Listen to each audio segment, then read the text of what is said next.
Good. Hola, and welcome to another episode of the Money Chisme podcast.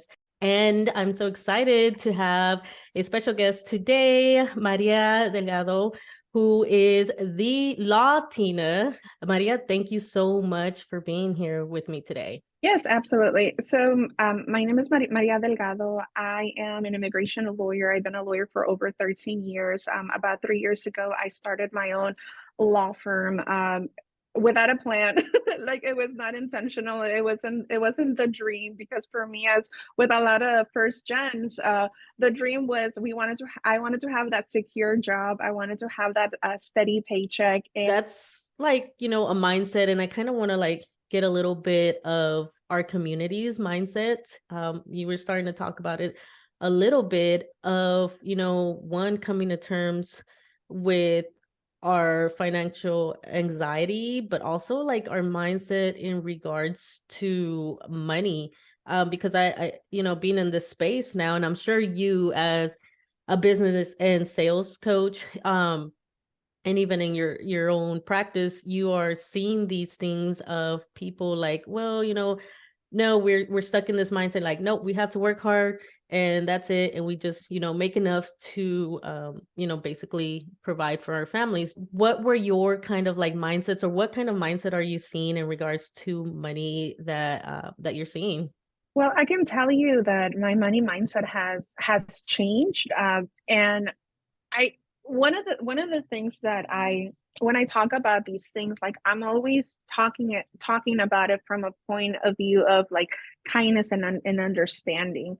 But I can tell you, for me at the beginning when I had my own law firm, I it, so this is my second time going on my own because I had tried it back in 2011, and in 2011 I was treating my practice as as if I was just a freelance lawyer. I wasn't treating it like a business. I wasn't doing marketing. I wasn't doing anything that an entrepreneur should be doing. Like I was just trying to sell my legal services, and I was really bad with money because I had guilt. Like I had money guilt.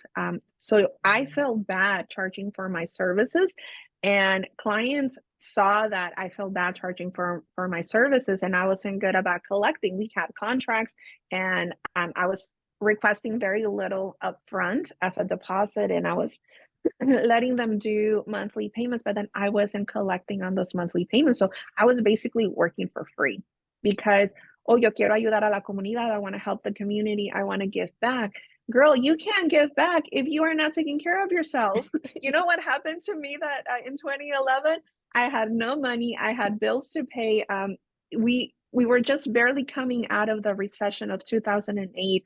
My dad was barely going back to work. My mom needed health insurance. I needed to make money so that I could pay for my student loan, so that I can pay for my rent, so that I can pay for all of my bills. And here I was doing pro bono work, essentially sin saberlo, because that was not the plan. We had a contract. I was just not enforcing it. And I wasn't getting paid. So I ended up saying, like, you know what? This is not for me. So instead of like pursuing and doing things differently, I just decided to go back and be an employee. And I stayed as an employee for like 7 more years after that. And I did something differently this time around, which was I treated the business as a business as opposed to like, if you want to do pro bono work, go work for a nonprofit or set up a nonprofit so that you can do pro bono work, so that you can apply for grants. Because, even with pro bono work, somebody's paying for it, not the client, but Mhm. somebody is still paying for it. And I think that there is this guilt que nosotros traemos. And I don't know if it's self imposed. And sometimes, it does come from the community that, well, because you made it, ahora te toca a ti. Like now it is Mhm. your job, to give back. And trust me, we want to give back and everybody wants to give back, but you can't give back from an empty barrel. Mhm. When there is nothing for you to give, then you can't help. So I treated my practice like a business. I got serious about, okay, no, these are my prices and these are firm prices. I am not going to negotiate against myself. This is how much my service are worth. This is the value that I am giving to you as a client. And you as a client, you have the choice, you have the agency to decide, I want to work with you, or to decide, you know what, I don't want to work with you, I'm going to go work with someone else. And that is perfectly okay. Pero nosotros nos da miedo el dinero. We're scared of money. I Mhm. cannot tell you how scary it was to ask for the sale. We do like as lawyers, we do consultations. We listen to the story. We work the problem. Many of us like to work the problem out loud, which I think that's a problem. But we work the problem, and then we tell the client, "Yes, I can help you. This is what I can do." And then we're terrified to talk about how much it's going to cost. Yes, Like, we're yes. so scared to say the price because we're afraid that this person's gonna be like, "Ay, Dios mío, that's way too much," and they're just gonna walk away. And you know what? Some of them do. But guess what?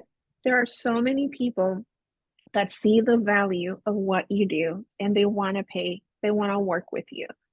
And for me now, I don't budge on my prices. I have a very firm like fee scale. Like, this is what I charge for these services, and I routinely adjust those fees to reflect the amount of work that we're doing. And also, like, when I see that we are getting amazing results to for our clients, I'm like, yes, that's it. Eso es. I'm able to help more people because I get paid more, which means that I can hire more. I can service more clients if I have a larger team to help me service that client. And I'm still here. I'm Mhm. still here providing these services because my business is profitable. Pero it took time and it took a lot of work to get to that point that no le estamos robando el dinero. We're not Mhm. stealing someone's money. And some people are like, "Oh my God, like that's way too much money." Like, yes, it is.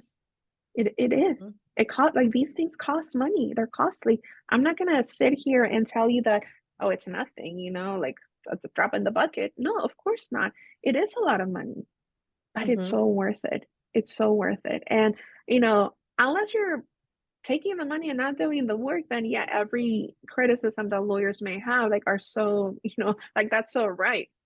But I can tell you that at the beginning, when I was starting on social media and I was, promoting my services as Mhm. abogada Delgado, um, and they were like, "Oh, is the consultation free?" No, the consultation is not free. My time is very valuable.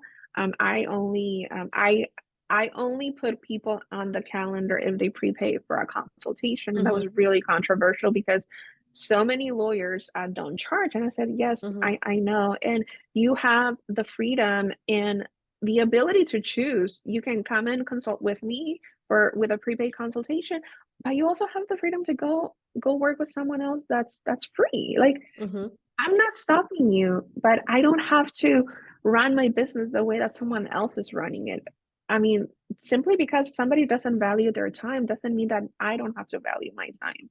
Exactly. And I used to get comments like, "Oh, a los abogados solo les importa el dinero. All you guys care about is the money. You just only care about the money." Mhm. And I'm like, when I was an employee, I used to work at a video store, and I used to get paid every time I showed up to work. And I think that everybody would have been so outraged if my employer would have said to me, "Why are you demanding to get paid for being here? You just care about the money. You should Yep. care about, providing customer service." Like, people would be outraged and be like, "Oh, that's so wrong." So when I show up to work as a lawyer, I deserve to get paid. End of Mhm. story. There is nothing wrong. There's nothing unethical with getting paid for the services that you provide. And I think that sometimes, like, se nos olvida. Like, right now, I have a team of 12 people. Mhm.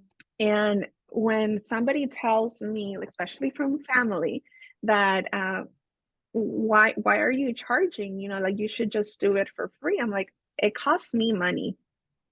Like, because do you think that my associate who's going to review your case, do you think Mhm. that she's going to be like, "It's okay, don't pay me for my time because I know you're doing this for free"? No, I still have Mhm. to pay her. Do you think that my legal assistant is going to tell me like, "Oh, it's okay, abogada, you don't have to pay me. I understand that this is family, so we're going to do it for free"? Like, no, of Mhm. course not. Do you think that, my landlord is going to say like, "You know what? Like, I'm going to give you a discount because you're working for free"? Mhm. No, it costs money. it costs money to, quote unquote, give free work. And you can still, and this is what I tell lawyers, you Mm-hmm. can still give free information. That's what I do with my social media platforms. I provide information for free. I'm not a paid content creator. I do lives every day where I answer questions. So Mm-hmm. people will call my office, they want to talk to me, they have to pay for a prepaid, like, they have to pay for a consultation, and they don't want to do that, and like that's fine. You know that she does lives, right? So if you just have a really quick question, go and ask her during her lives. So I am now very like judicious. Like, I value my time and I protect my time. I am going to give free information, but I am going to do it in an orderly manner. And I'm Mm-hmm. going to do it through social media, and I am going to do it through a live. There's ways for us to give back, to give information, and we can still, and here's the thing, that it took me a very long time to come on board. Mm-hmm. I thought either you go and do good work and work for a nonprofit and basically struggle financially, Mm-hmm. or you go and make a lot of money, or make money working for a big law firm where the work just sucks the soul out of you. So Mm-hmm. I thought that as a lawyer, those were my two options. I either make no money but do really good work, or I go and work for a big law firm doing work that doesn't fulfill me, Mm-hmm. work that's not meaningful. And with entrepreneurship, I felt like I get to do both. I get to do really meaningful work, and I get to make an impact in people's lives, and I get paid for it. And Yep. with that, I can help even more people. Not only do I help me, do I help my family, my husband, my daughter, my parents, my extended family, the community. Like, there's so much more. Like, no tenemos, we don't have to vow to stay poor. Mm-hmm. And I think that that's such an important thing to say. Like, I've had people actually tell me, like, you can't say that you help the community if you're getting paid. And I'm Mm-hmm. like, why not? Why? I mean, am I not changing someone's life? Like, why can't I say that what I do is it's helpful? I mean, doctors help. Mm-hmm. They help you get better, they help you heal, and they get paid. I just needed to accept those truths, that we can be change makers and Mm-hmm. money makers at the same time. Podemos hacer las dos cosas. We can Yep. do both. We don't have to choose. That, you're still making a change with still charging what you're worth, because you are starting to promote that mentality, because our community tends to just like always, belittle, be like, oh, I'll reduce my prices just to get the job or whatever, right? And so we end up in like in issues where we like get paid too little, and then we work so hard to get that dollar, and instead of advocating for our skills, for our worth. So that's one thing that we have to work on as in our community. I will say that was one thing, and I still struggle with that as I get prepared to start having offers and ways with so people could work with me. And like the pricing was definitely, I had to get in terms, and I was like, oh, I don't know if it's too high. My friends say, like, no, you've been doing this, you have the skills, you had all that, so you're worth that, right? Our own community also needs to shift their mindset of just because we're also part of the community, that we're going to offer these services, either really, really low price or for free, because we do have, resources for that. And we do, like how you are doing with social media, and, a lot of us are doing that and providing that information, but they need to realize it's an investment in themselves. And I have Yeah. to deal with that with my own family, with even me, like early on, like a few years ago, when I had to go through the immigration process. And and my dad and whatever, it's like, I don't know, it's this abogada is caro and everything. It's like, dad, like Like, this is for your future. Like, this is so you can, be able to have your green card and your eventually become a citizen and everything like that. This is worth an investment. But like sometimes we get so fixated on the sticker price and not realizing what that can mean. Especially with now with coaching, as more of our community is coming to do like coaching and other offers or like mentorship or whatever. I do see a little bit of pushback of people, kind of hesitant to make that investment. It's like, okay, you're making this investment. And even me early on, when I was, trying to find like mentorship or coaches or whatever, I was like, oof, I don't know. But then I had to talk myself through it. I was like, okay, but you are going to learn all these skills and have this, guidance. So that way, you can accelerate your journey and prevent you from making some costly mistakes. So Yeah, either I invest this money and save myself some money in the long run by preventing like mistakes and helping me get there faster, or I just, don't invest that money and then make all that mistakes and take longer. And that's one thing that our community needs to kind of shift with their mindset, that investing in yourself is very important and it has a bigger payoff than that initial yeah. price that you see. Like Latinos, we have like our purchasing power is immense. And I don't think we talk about that enough. Like I think that when we think of Latinos, we're like, oh, pobrecitos, they're wage Mm-hmm. workers. They work like low paid.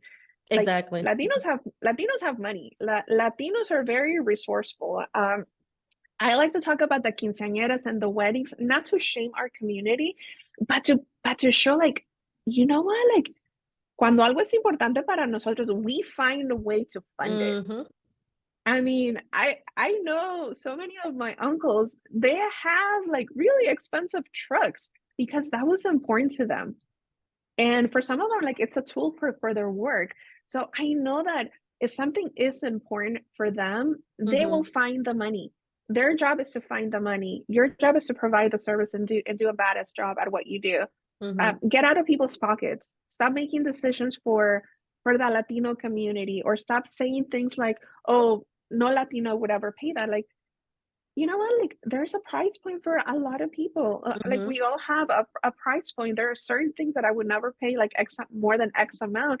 But then there are other things that, like, yeah, like I don't care. Like, I just want it done and I want it done well. Pero Mm-hmm. nuestra gente tiene dinero y tiene la capacidad. We have the capacity, like, to come up with the money when something is important. And again, I use the examples of like quinceañeras and weddings, not to shame our community, because sometimes I feel like we're like, oh, Latinos wouldn't be poor if they Mm-hmm. stop having like super expensive like weddings or quinceañeras. Mm-hmm. No, when I know that somebody has invested in a quinceañera or a wedding, like I know that they're savvy Mm-hmm. and I know that they are resourceful.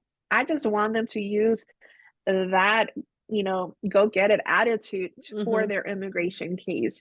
And I let them do that. I let them know that este es un, like as with any other large expense that you will have, like this is one of them. And te tienes que preparar para eso. You have to be Mm-hmm. ready for it.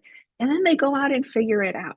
Mm-hmm. Um, I was told by some of my colleagues that you probably want to go into business immigration so that your clients are business owners rather than individuals, because when you're servicing individuals, you're at most maybe you can make like 200,000, or maybe you can make like 300,000, maybe. And like that was Mm-hmm. a big maybe. Like maybe in 5 years you'll be able to make that kind of money. Mm-hmm. That it could not be further from the truth. Like I don't service companies. I Mm-hmm. service individuals, families, and the majority of all of my clients are Latino. I think that 99.99999% of all of my clients are Latino. I target, all of my content is in Spanish. Most of them are Spanish speaking. Most of them work in agriculture, in construction, or in the service industry. They're not, like they're not millionaires. They're not people making like tons and Mm-hmm. tons and tons of money. They're your average folk.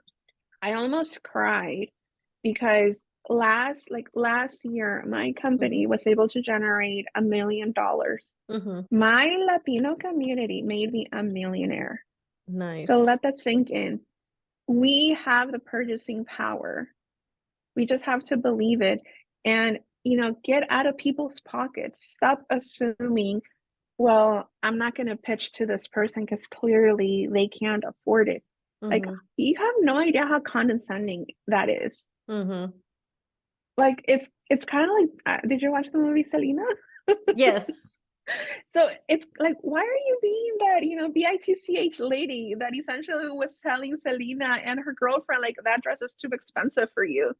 She was in their pocket. Yes. She had no business being in their pocket. If they're there to buy. If Mm-hmm. somebody is in front of you asking about your services, they are there to buy. And it is their decision whether they want to choose you and buy from you. You Mm-hmm. need to get out of their pockets. You need to let them make the decision. And that's what I do. I have no business whatsoever making decisions for them. Everybody that comes to consult with me, I tell them, if I can help, this is what I can do for you, and this is how much it's going to cost you, and this is how you can work with me. Mm-hmm. The decision is theirs. It's not mine to make. And Mm-hmm. I think that that's a mistake that a lot of the times people make. They're like, oh, well, so and so is not going to want to hire me. So and so is Yeah. not going to want to pay that kind of money to me. How do you know? Mm-hmm. How do you know? And if you ever feel like, no, it's demasiado, it's too much, like, let me save them from themselves because they don't know how to make good financial decisions. Just think about that lady and how Yeah. awful it is, to have somebody make a decision for you about whether or not you have the ability to buy something. We do all have like that little voice in our head and everything. So thank you for that. And going back a little bit to how you were talking about how people are saying like, oh well, you made it, you need to give back and everything like that. There are ways that you can do that, which you do have, and you have your Elisa Foundation. So I don't know if you want to talk a little bit about your foundation. So the Elisa Foundation, Elisa is the name of my mother, who who passed away, but it's an acronym and it stands for Educating Latinas in Science and the Arts. So that's what Elisa stands for, and it's a foundation that awards scholarships. It awards a one scholarship to freshmen who are starting college, but it also awards scholarships to Latinas who are pursuing a law degree. And we've handed out like those scholarships out. And I actually I'm meeting with the board because we have a Latina who had deferred her first year in law school, and she's about to complete her first year in law school this year. She's a DACA recipient, and we want to make sure that we can continue to support her for the remainder of her 3 years Mm-hmm. in law school. So I mean that's one way, that I, in a very small way, that I can give back. Latinas make 2% of the entire legal community. Mm-hmm. 2%, ridiculous. Mm-hmm. Like, I want to change that. I want to encourage people who want to go to law school. There's ways to do it. I know that that is really really scary. But I still think that if being a lawyer is something that you want to pursue, it's something that you should pursue. We need more people that look like me because I get people telling me you don't look like a lawyer. we Yeah. we need to we need to be more normal. Like, people that look like us need to be more normal within this Mm-hmm. legal profession. The other way that I give back, it's through the social media, through the content. Like, I provide a ton of information. And again, even for the services that I get paid, this is how I give back. I I truly believe that what the work that I do is so important, and I know that my clients' lives are impacted in a very meaningful way. And the other, lastly, the work that I do, it's allowing me to to think about my daughter's future, to plan for her future, to save for her future. I want her to graduate without student debt. I want her to have money to buy a house or to buy a business. What I want for my daughter is, like, I want her to pursue whatever will make her happy, as opposed to like the message that we were told, like, Mm-hmm. go pursue something that's gonna make you money because we Yep. need it. Exactly. So yeah, I want her to be, like, yeah, taken care of, and I know that that's something like our community like also kind of frowns upon, like, Mm-hmm. oh, so and so, like, maybe doesn't deserve it because everything was so easy. Like, that's the dream, guys. Let's Mm-hmm. make it easy. Let's make it easy for us. Let's make it easy for our future generations. Like, what's wrong with that? What's wrong with making it easy? Because guess what? Like, it shouldn't have been as hard as it was for us. It shouldn't have been as Exactly. hard as it was for our parents or our grandparents or our great grandparents. Like, it we deserve to be happy. We deserve to be taken care of. We deserve to have wealth. We deserve to have money. Why not? ¿Por qué no? ¿Por qué no Mm-hmm. nosotros? Yeah, why not us? Like, we deserve it as well. We don't need to continue trading, being able to live our life, being able to enjoy it, enjoy time with family and all that, instead of wasting our life, our youth, and just in general of working ourselves to death, basically, because it doesn't need to be that hard. So yeah, we deserve it, and setting up for the future generations to have it easier than us is okay. Like, Yeah. that's not a bad thing. So yeah. But any final thoughts? I would just say to our people, to our gente, like, honestly, like, it's okay if your life is easy today in comparison to what your parents went through, because I think that sometimes, like, our first gen guilt gets the best of us, that we start to feel like guilty for having good things or guilty for working indoors when our parents have to work in agriculture. That was the dream, like, that our parents had for us, and it's okay to enjoy that. And I would go one step forward, like, it's okay for you to want more, to pursue more. um, I don't think there's anything wrong with that. We should all be pursuing more. Don't play small. I don't think anybody wins when you play small, and don't shrink for anybody else either. um, there's nothing wrong with having financial freedom, having money. I think that's one of the things that I notice sometimes in our community is, like, we're afraid of money. We're afraid that money is going to change people. Mm-hmm. I think that, I whenever I go visit my parents, they're always watching novelas, and, like, I so hate novelas because all the bad people, like, are like the rich people, right? Like, the rich Yes. people siempre haciéndole la vida miserable at the poor person. So I feel That's like we true. have these really negative, like, perceptions of what people with money do, right? And then we see people like Donald Trump are like, oh, he's evil Mm-hmm. because he has money. Like, nah, he's an evil person, and his money allows him to do a lot of evil. Exactly. But money, if you're a good person, money's not going to change you. Like, trust me, I know plenty of poor people that are not nice. Exactly. It happens in both.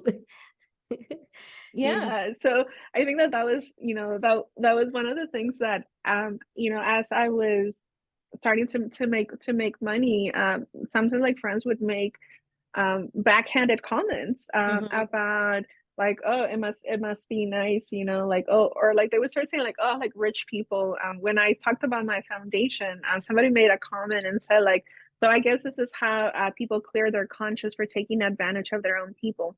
Ugh, ugh. Oh my God. and and I was like, oh, damn, like, agáchate, because están tirando piedras. but I was like, "Oh, damn," like, so you can do good, and, some people will still see it as a bad thing, Mm-hmm. and I think that if you're an asshole, or if you're a nice person, like, that's not gonna change whether you have money or not, like, you are Exactly. who you are, you show up, like, as yourself, like, at every economic, level, and there's good people also, like, at every economic level, Mm-hmm. so again, I think that it's an important message and it's an important conversation to have, because money makes people really uncomfortable. Yes, it does. Mm-hmm. Thank For you for sure. having this conversation. Yeah, yeah, it needs to be put out there and talk, like you said, talked about more, because we do need to come to terms that, having money is okay. Like, it's not evil. It's, it's been used to do evil, but that doesn't Yeah. mean, like, like you said, there's evil in every, like you said, every economic stage.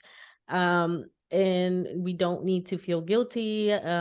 We should stop guilt tripping, like our other, community members, because in one way we're like, oh, we need to bring the Latinos up, we need to, like, be out there and represent us or whatever, but at the same time we're like knocking them down for actually reaching that success and getting there to where we're trying to get our community to. So it's definitely an important conversation and mindset shift that we need to start taking. So for those that are interested in working with you, like, how can you help them, and like, where can they reach you? Where can they find you if they do want to work with you?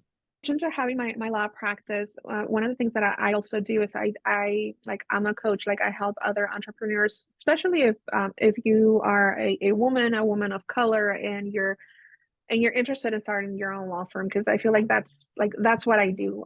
I want to be able to help you achieve what I have achieved, which is like I want you to be really good with sales so that you can actually have a profitable business that will allow you to do amazing work and service a very large percentage of the population, because again we deserve it as well. We deserve to get paid our worth, and we deserve to have financial safety and financial freedom. So if you want to work with me, you can work with me and you can reach out to me with Latiamaria. So I'm on Instagram as Latiamaria, also on TikTok as Latiamaria. If you need legal services, immigration services, then you can reach out to me as Abogada Delgado, two different entities. I, as Abogada Delgado, I'm an immigration lawyer. I can assist people across the country. So I work in all 50 states. I work remotely with a lot of clients. So that's how you can find me, and that's how you can reach me. Thank you. Thank you for coming on to this podcast and sharing, your story and your journey, and having this money mindset shift conversation. And like I said, I will definitely put all your information down in the description. But other than that, I will see everybody in the next episode. Bye. Bye.